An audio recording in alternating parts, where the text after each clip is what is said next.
So I thought we'd start off by welcoming all you guys here, whether you're new or you've been here before.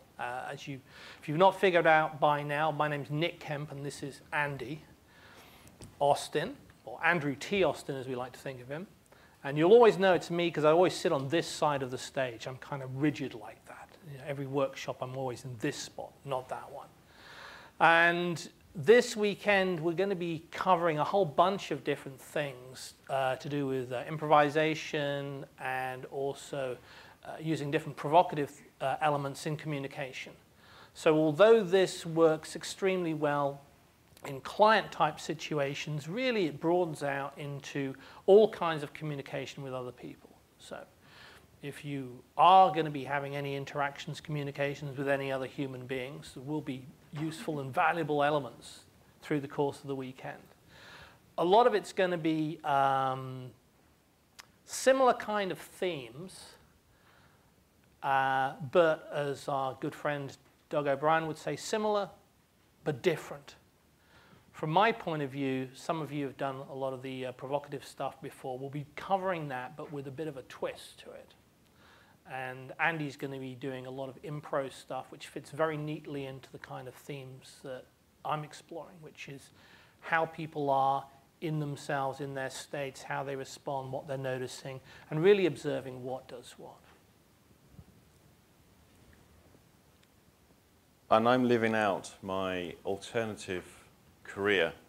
There was three ways I was going to go. I was either going to be a lawyer, I was going to be a therapist, or I was going to be an actor on the stage. So I think I've got 2 out of 3 covered today. What I'm going to be going through is as much about you and what you're doing on the inside as opposed to what you're doing on the outside. The exercises I'm going to be designing, I haven't actually designed them yet, simply because I'm going to wait and see what people are able to do, what difficulties people have, what strengths people have, before I start setting some of these exercises. I'm as interested in your internal processes and the emotions and stuff that comes up for you as I am anything else. In a lot of therapy training, it's always about the client. What's wrong with the client, what the problem is with the client, how we work with the problems with the client. What gets deleted out of that equation is often how the therapist feels, which often can be problematic. There's all sorts of things that come up for people. So what I'm going to be trying to do this weekend is take you through a number of things to explore those internal responses, to enable you to improvise and respond to what is happening right in front of you, rather than the stuff that you're bringing with you to the interaction. It's going to be fun, I hope. Well, it's early days. There may well be at least yet. one who doesn't, but we'll work with that as it happens. A lot of the stuff that we're going to be doing is, by the nature of the title of what we're talking about, improvisation. So it's the ability to improvise and work on the fly in different situations. And one of the things I noticed more and more when I first started to do courses many years ago, and especially when I used to do all the NLP courses, and certificated practitioner, master practitioner, etc., etc.